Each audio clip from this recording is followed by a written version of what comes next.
to fix the Spectrum not tunable issue, which is a common problem caused by various underlying reasons such as package upgrades, package changes, and parental controls.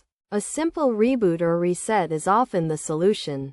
This issue may result from a range of factors, including changes to your package or parental controls, which can lead to missing channels. Fortunately, reboots and resets can usually clear up the problem. To reboot your Spectrum cable TV box, start by unplugging it from the main power supply for about a minute before plugging it back in. While the box is unplugged, take a moment to check that its coaxial and HDMI cable connections are secure and properly connected. After replugging the box, allow it some time to boot up fully. If a reboot doesn't work, you can try resetting the box.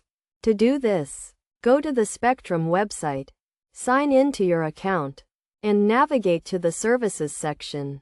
From there, select TV, choose your equipment, and then click on Experiencing Issues and select Reset Equipment. This process can also be done through the app, by following the same steps starting from the Services tab. By taking these simple steps, you should be able to resolve the Spectrum not tunable issue.